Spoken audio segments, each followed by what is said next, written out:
കാരണം ഒരു ദിവസം നടക്കുന്ന എല്ലാ വിഷയങ്ങളൂടെ നമുക്ക് കാർട്ടൂണിലാക്കാൻ പറ്റത്തില്ല. ഏറ്റവും കൂടുതൽ സമൂഹത്തെ സ്വാധീനിക്കുന്ന ഒരു വിഷയം എടുത്തിട്ടായിരിക്കും കൈകാര്യം ചെയ്യുക. പക്ഷേ ഈ ചോദ്യം കറക്റ്റാണ്. ചിലർ പർപ്പസിൽ ചിലരെ അതൊരു പത്രം തന്നെ ഉണ്ടായിരുന്നു ഒരിക്കൽ VS കുറിച്ചുള്ള വാർത്ത കൊടുക്കുകയല്ല, VS ഫോട്ടോ കൊടുക്കുകയല്ല, കാർട്ടൂൺ കൊടുക്കുക അല്ല, പിണറായിയെക്കുറിച്ചുള്ള ഫോട്ടോ വിമർശനം ഒന്നും കൊടുക്കുകയല്ല എന്ന് ദൃഢനിശ്ചയം ചെയ്ത ഒരു പത്രം ഉണ്ടായിരുന്നു. ചിത്രരചനയുടെ യാതൊരു പരിശീലനവും ലഭിക്കാതെ 16-ാം വയസ്സിൽ ആദ്യ കാർട്ടൂൺ വരച്ച് മലയാള മനോരമയിൽ നിന്നും സമ്മാനാർഹനാവുകയും 40-ലധികം വർഷമായി കാർട്ടൂൺ രംഗത്ത് വിരാജിക്കുകയും ചെയ്യുന്ന പ്രശസ്ത കാർട്ടൂണിസ്റ്റായ പ്രസന്നൻ ആനിക്കാടുമായുള്ള അഭിമുഖം തുടരുന്നു. കാണാം 2ാം ഭാഗം.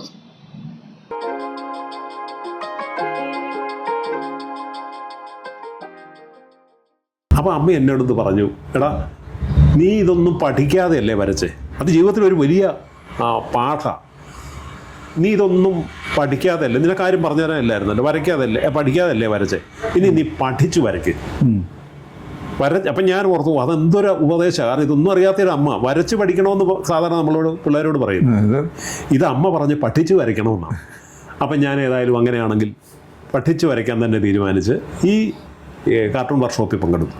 അന്ന് നമ്മുടെ മലയാള കാർട്ടൂൺ മേഖലയിലെ എല്ലാ കൊമ്പന്മാരും ഒരുമിച്ച് അണിനിരന്ന ഒരു കാർട്ടൂൺ വർക്ക്ഷോപ്പായിരുന്നു.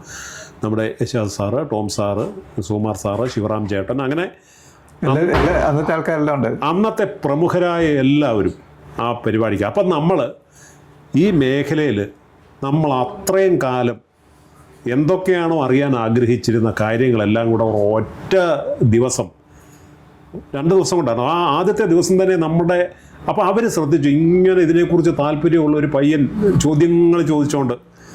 അതിനുശേഷം കുറേ നാളുകൾക്ക് ശേഷം ഒരു ദിവസം ഈ യേശാ സാർ തന്നെ പറഞ്ഞു, ഞാൻ അന്ന് പ്രസന്റിനെ പ്രത്യേകം നോട്ട് ചെയ്തിരുന്നു, കാരണം ചോദ്യങ്ങൾ അവസാനിക്കുന്നില്ല.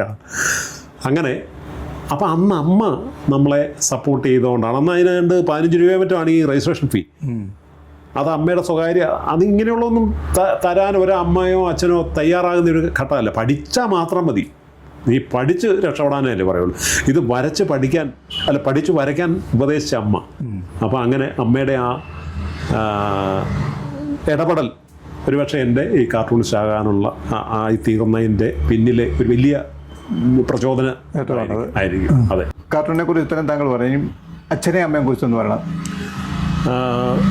നമ്മുടെ ഏതൊരു നാട്ടുംപുറം പോലെ ആനിക്കാട്, അവിടെ അച്ഛൻ, അമ്മ, സഹോദരങ്ങൾ, 4 സഹോദരങ്ങൾ എല്ലാവരും ചേർന്ന ഒരു കുടുംബമാണ്. കലാപരമായി ആർക്കും മാത്രം വലിയ, അച്ഛന് കഥകളിയും കച്ചേരി ഒക്കെ ഇഷ്ടമായിരുന്നു. ഇത് രണ്ടും കായിലാ തുടങ്ങുന്നതെങ്കിൽ കാർട്ടൂണിനോട് അദ്ദേഹത്തിന് വലിയ താല്പര്യമില്ല. കാരണം കാർട്ടൂൺ എന്ന് പറയുന്നത് ഈ ഒരു ഇൻ്റലക്ച്വൽ ആർട്ട് ഫോമാണല്ലോ. അവിടെ ചിത്രം ഒരു മീഡിയം ആയിട്ട് ഉപയോഗിക്കുന്നതേ ഉള്ളൂ. സത്യത്തിൽ ഈ കാർട്ടൂണിനെ പലരും ഈ മീഡിയയുമായി ബന്ധപ്പെട്ട ഒരു സംഭവമായിട്ടാണ് കാണുന്നത്. ആ മീഡിയയിൽ തന്നെ അതുപോലെ തന്നെ പത്രമാസികകളിൽ പോലും ഞാനൊരിക്കലും ഓർക്കുന്നുണ്ട്, ടോം സാറ് അവിടെ അനുഭവിക്കുന്ന സ്വാതന്ത്ര്യം എന്ന് പറഞ്ഞാൽ അദ്ദേഹത്തോട് അസൂയ പോലും തോന്നിയ ഒരു ഘട്ടമുണ്ട്. അപ്പോൾ ഇത് ചിത്രകലയിൽ പലർക്കും അച്ചീവ് ചെയ്യാൻ പറ്റാത്തൊരു സംഗതിയാണ്. പടം വരയ്ക്കുന്ന ആർക്കും വരയ്ക്കാം, പക്ഷെ അതിൽ ഈ ഐഡിയ കൊണ്ടുവരിക എന്ന് പറയുന്ന ഒരു കസർത്താണ്. ഇതൊരു ബ്ലെൻഡാണല്ലോ. ചേരുമ്പോഴാണ് ഒരു കാർട്ടൂൺ ഏറ്റവും കൂടുതൽ അട്രാക്റ്റീവ് ആകുന്നത്. ആ കെമിസ്ട്രി കൂടുതൽ വർക്കൗട്ട് ചെയ്യുമ്പോഴാണ് അത് എന്താണ് എല്ലാവർക്കും ഇഷ്ടപ്പെടുന്ന ഒരു ഇതിലേക്ക് വന്നത്. ആ കസർത്ത് എല്ലാവരും ചെയ്യുമ്പോൾ അത് ശരിയാവണമെന്നില്ല. അപ്പം അങ്ങനെ വരുന്നൊരു ഘട്ടത്തിൽ നമ്മുടെ വീട്ടിൽ നിന്നൊന്നും വലിയ സപ്പോർട്ട്, ഞാൻ നേരത്തെ തന്നെ പറഞ്ഞിരുന്നു, അങ്ങനെ വീട്ടിൽ നിന്ന്, അത് നമ്മുടെ നാട്ടിൻപുറത്തെ ഏത് വീടുകളിലും അന്നൊന്നും കാർട്ടൂണിന്, ഇപ്പം ഞാൻ പറഞ്ഞ 1978 കാലം, അവിടെ എന്ന് പറയുന്നത് പണ്ട് പറയുന്ന പോലെ അഷ്ടിക്ക് മുട്ടുകയില്ല, അട്ടക്കാല് പിടിക്കുകയില്ലാത്ത രീതിയിലാണ് അന്നത്തെ ഓരോ ജീവിതങ്ങളും. അപ്പം അങ്ങനെ പിള്ളേരെ ചിത്രകല പഠിപ്പിക്കാനോ കാർട്ടൂണിന് താല്പര്യമുണ്ടെന്ന് പറഞ്ഞു കഴിഞ്ഞാൽ അതിലേക്ക് കൂടുതൽ നയിക്കാനോ ഒന്നുമുള്ള സങ്കേതങ്ങളില്ല. ഇന്നിപ്പോൾ അങ്ങനെയല്ല. Every other person is A cartoonist and artist എന്ന് പറയുന്നൊരു അനുഭവമാണ്. കാലം മാറി അങ്ങനെ കടന്നു വന്ന ഒരു. പിന്നെ നമ്മൾ നമ്മുടെ ചിന്തകൾ കുറച്ചുകൂടെ വിശാലമായി. അപ്പം അങ്ങനെ വന്ന് 1985 ഞാൻ, അപ്പോൾ അതിനു മുമ്പ് ഈ പറയുന്ന പോലെ വരുമാനത്തിൻ്റെ ഒരു സംഭവം ഞാൻ പറഞ്ഞു. കാർട്ടൂണിന് അത്യാവശ്യം ഇൻകം ജനറേറ്റ് ചെയ്തപ്പോൾ എല്ലാവർക്കും സന്തോഷമായി. പക്ഷേ ഒരു ഘട്ടത്തിൽ അങ്ങോട്ട് അയക്കുന്ന കാർട്ടൂണുകളെക്കാളും കൂടുതൽ തിരിച്ചു വരുന്ന ഒരു ഘട്ടമുണ്ടായി. നമ്മൾ ഒരു കാർട്ടൂൺ അയച്ചാൽ 9 കാർട്ടൂൺ തിരിച്ചു വരുന്ന രീതിയിലുള്ള ഒരു അനുഭവം വെർബലി അനുഭവിച്ചൊരു സംഭവം പറയാം. ഞാൻ ഒരിക്കലും ഒരു കാർട്ടൂൺ മനോരമയ്ക്ക് അയച്ചു, പക്ഷെ തിരിച്ചു വന്നപ്പോൾ 2 കാർട്ടൂൺ. അപ്പം ഞാൻ അമ്പരന്ന് പോയി, ഇത് അവിടെ കോപ്പി എടുത്ത് ഇങ്ങോട്ടും കൂടെ അയക്കുന്നുണ്ടോ, നോക്കുമ്പോൾ വേറൊരാളുടെ കാർട്ടൂൺ. അവിടെ തിരിച്ചയക്കാൻ നിയോഗിക്കപ്പെട്ട ഒരു ശിപായിക്ക് പറ്റിയൊരു അബദ്ധം. അതെ. അപ്പോൾ അങ്ങനെ വന്നു കഴിഞ്ഞപ്പോൾ ഞാൻ ഓർത്തേടാ, ഇത് തിരിച്ചയക്കുന്ന ഒരു ഏർപ്പാടുകൂടെ ഉണ്ടെങ്കിൽ അത് ഇത് മാത്രം ഡിപ്പെൻഡ് ചെയ്ത് കഴിഞ്ഞാൽ ജീവിതം വഴിമുട്ടുമല്ലോ. അങ്ങനെയാണ് ബാങ്ക് ടെസ്റ്റൊക്കെ എഴുതാൻ തുടങ്ങി, PSC ടെസ്റ്റ് എഴുതാൻ. അങ്ങനെ അപ്പം 1985 ബാങ്കിൽ, കോട്ടയം ജില്ലാ സഹകരണ ബാങ്കിൽ ക്ലറിക്കൽ തസ്തികയിൽ ജോലിയായി. ബാങ്കിൽ കയറുന്നത്. അപ്പോൾ എൻ്റെ അടുത്ത് ഞാൻ ഈ സമാന മനസ്കരോട് ചർച്ച ചെയ്തപ്പം പറഞ്ഞു, എടാ നമ്മൾ ജീവനോടെ നിലനിൽക്കുമ്പോഴേ നമുക്ക് ഈ വരയും ഇതൊക്കെ കലയൊക്കെ വരുള്ളൂ. അത്യാവശ്യം നമുക്ക് ഈ അന്നത്തിനുള്ളൊരു വക കണ്ടെത്തണമല്ലോ. അപ്പോൾ അങ്ങനെയാണ്. അപ്പോൾ ഈ ഞാൻ അന്വേഷിച്ചു ഇങ്ങനെ ബാങ്കിൽ ജോലി കയറിയാലും. അപ്പോൾ ഈ ജില്ലാ സഹകരണ ബാങ്കിലൊക്കെ അതിനുള്ളൊരു സ്വാതന്ത്ര്യമുണ്ട്. സർക്കാർ സർവീസിലാണെങ്കിലും പ്രത്യേക പെർമിഷൻ എടുത്താൽ മതി. അപ്പോൾ ആ സ്വാതന്ത്ര്യം അനുഭവിച്ചുകൊണ്ട് അങ്ങനെ ജോലി ചെയ്തുകൊണ്ട് വരയ്ക്കാനുള്ള ഒരു. അപ്പം ബാങ്കിലെ തിരക്കിട്ട അത് കഴിഞ്ഞ് പ്രൊമോഷൻ വന്ന് ഡെപ്യൂട്ടി ജനറൽ മാനേജറുടെ തസ്തിക വരെ എത്തി. അതും തിരക്കിട്ട ലോൺ സെക്ഷൻ്റെ ഇത്. അപ്പോഴും ഞാനൊരു 3-4 പങ്ക്തികൾ പല മാഗസിനുകളിലായിട്ട് ചെയ്യുന്ന അതൊരു വലിയ അനുഗ്രഹം എന്ന് പറയുന്നത്. നമുക്ക് മുമ്പേ പറഞ്ഞാൽ എല്ലാവർക്കും കിട്ടുന്ന ഒരു അനുഗ്രഹമല്ല. ബാങ്കിലെ ജോലി വേണമെങ്കിൽ നമ്മൾ സേഫായി കഴിയുമ്പം വേണേൽ കലയെല്ലാം ഉപേക്ഷിക്കാം. പക്ഷെ അങ്ങനെയല്ല. ബാങ്കിലെ ജോലി നിലനിർത്തിക്കൊണ്ട് തന്നെ ഞാൻ കലയും ചേർത്ത് പിടിക്കാൻ തയ്യാറായതുകൊണ്ട് അതിൻ്റെ ഒരു ബ്ലെസ്സിങ് കൂടെ കിട്ടും.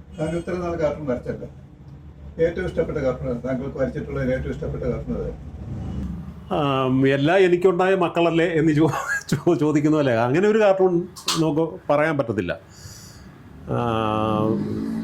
അതൊക്കെ ഈ കാർട്ടൂണിൻ്റെ ഒരു പ്രത്യേകത എന്താണെന്ന് വെച്ച് കഴിഞ്ഞാൽ ഓരോ സന്ദർഭത്തിൻ്റെ ഒരു പ്രോഡക്റ്റാണ്. ഇപ്പം ഇന്ന് നമ്മൾ വരയ്ക്കാൻ നിയുക്തനാകുന്ന ഒരു സന്ദർഭത്തിലെ ഒരാശയം അത് ഇന്നിൻ്റെ മാത്രമാണ്. അതിനെ നമ്മൾ സപ്ലിമെൻ്റ് ചെയ്യുക, പല വിഷയങ്ങളും ചേർത്ത് കഴിയുമ്പോഴാണല്ലോ കാർട്ടൂണാകുന്നത്. ഇൻഗ്രീഡിയൻസ്. അപ്പോൾ അതിന് നമ്മൾ ചിലപ്പോൾ പുരാണത്തിൻ്റെ ഒരു സന്ദർഭമായിരിക്കും, അല്ലെങ്കിൽ ഒരു കവിത എന്നുള്ളൊരു സന്ദർഭമായിരിക്കും, അല്ലെങ്കിൽ ഒരു നോവലിൽ നിന്നുള്ള സന്ദർഭമായിരിക്കും. ഇപ്പോൾ അടുത്തിടെ ഞാൻ വരച്ച ഒരു സന്ദർഭം എന്ന് പറയുന്നത് നമ്മുടെ ഏറ്റവും നമ്മൾ മലയാളം കൊണ്ടാടിയ ഒരു നോവലാണ് MT വാസുദേവൻ നായരുടെ നിർമാല്യം. ആ നോവലിൻ്റെ ആ ചെറുകഥയുടെ പേര് പള്ളിവാളും കാൽച്ചിലമ്പും അങ്ങനെ ആണെന്ന് ഞാൻ ഓർക്കുന്നു. നിർമാല്യം എന്നല്ല, അത് സിനിമയായപ്പോഴാണ് നിർമാല്യമായത്. അത് തന്നെ ഈ വർത്തമാനകാലത്ത് ഒരു കാർട്ടൂണാക്കി വരച്ചത് അത് ഇപ്പോൾ പ്രസക്തമാണ്. അതായത് കോൺഗ്രസ്സിലെ വാളെടുത്തവരെല്ലാം വെളിച്ചപ്പാടുകൾ എന്ന് പറയുന്ന ഒരു ഡയലോഗിൽ നിന്നാണ് ആ കാർട്ടൂൺ ഉണ്ടായത്. അതായത് ഇപ്പോഴത്തെ നമ്മുടെ മുഖ്യമന്ത്രിയും നമ്മുടെ കോൺഗ്രസിൻ്റെ ലീഡർ സുധീരനും ആയിട്ടുള്ള ഒരു അഭിപ്രായ വ്യത്യാസം വന്നത്. അപ്പോൾ ഈ ഇദ്ദേഹത്തെ ഒരു വിഗ്രഹമാക്കി നിർത്തിക്കൊണ്ട് ഈ സുധീർ ഈ വിഗ്രഹത്തിൻ്റെ നേരെ തുപ്പുന്നതാണ്. അപ്പോൾ തൊട്ടപ്പുറേ തുഫാൻ സംഭവമായിട്ട് ചെന്നിത്തല നിൽക്കുന്നത്. അപ്പോൾ ഇത് കോറിലേറ്റ് ചെയ്യുകയാണ്. അപ്പോൾ ഈ തുഫാൻ എന്ന് പറയുന്ന സാധനത്തിനെ നമ്മൾ തുപ്പലിന് വേണ്ടിയിട്ട് മാത്രം ഒരു കാർട്ടൂൺ ആക്കുമ്പം അതിന് പ്രസക്തിയില്ല. ആ പറഞ്ഞ മറ്റേ സ്റ്റേറ്റ്മെൻറ്റാണ് അവിടെ പ്രസക്തമാകുന്നത്. ഏത് കോൺഗ്രസ്സിലെ വാളെടുത്തവരെല്ലാം വെളിച്ചപ്പാട്. ആ വെളിച്ചപ്പാടെന്ന് പറയുന്ന ആ പ്രയോഗത്തിനാണ് നമുക്ക് പെട്ടെന്നൊരു ഫ്ലാഷ് വരുന്നത്.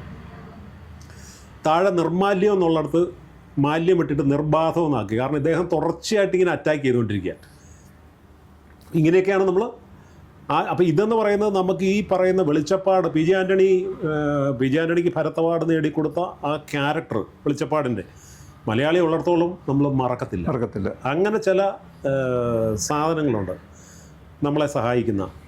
അപ്പോൾ അത് നാളെ ഒരു വിഷയം വരുമ്പോഴത്തേനും ഇത് നമുക്ക് ഉപയോഗിക്കാൻ പറ്റിയെന്ന് വരില്ല. അപ്പം നമുക്ക് ഏറ്റവും ഇഷ്ടപ്പെട്ടൊരു കാർട്ടൂൺ എന്ന് പറയുന്നത് ഇനിയും വരയ്ക്കാനിരിക്കുന്നതായിരിക്കും. അങ്ങനെ ഒരു ഇതുണ്ട്. വരച്ച എല്ലാം ഇഷ്ടപ്പെട്ടതാണ്. ചില കാർട്ടൂണിസ്റ്റുകൾ ചിലരുടെ കാർട്ടൂൺ വളരെ മോശമായിട്ട് വരയ്ക്കാറുണ്ട്. ചിലരുടെ കാർട്ടൂൺ വരയ്ക്കാതെ ചിലരുടെ കാർട്ടൂൺ വളരെ മോശമായിട്ട് വരയ്ക്കും. ചില വ്യക്തികളെ വരയ്ക്കുമ്പോൾ വളരെ മോശമായിരിക്കും. ചിലർ അവര് വരയ്ക്കാതെ ഇല്ല. ഏതോ അവരുള്ള വൈരാഗ്യം പോലെ. അങ്ങനെ ഒരു സംഭവം അങ്ങനെ താങ്കൾ വല്ല ചെയ്തിട്ടുണ്ടോ? ഞാനങ്ങനെ, കാരണം ഇത് നമ്മുടെ ഒരു നിയോഗമല്ലേ. കലയിലെ വ്യത്യസ്തമായ ഒരു മേഖലയാണ് കാർട്ടൂൺ.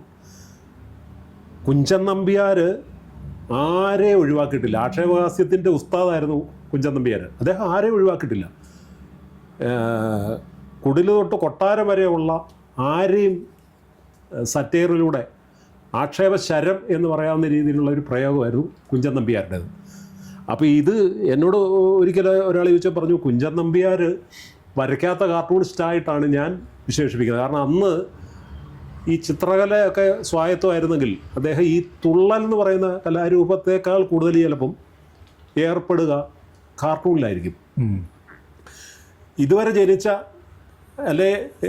ഇതുവരെ നമ്മുടെ മലയാളത്തെ അലങ്കരിച്ച മുന്തിയ കാർട്ടൂണിസ്റ്റുകളെക്കാളും വലിയ ഒരു പദവി അലങ്കരിക്കുന്ന ഒരു കാർട്ടൂണിസ്റ്റായിട്ടാണ് ഞാൻ അദ്ദേഹത്തെ കാണുന്നത്.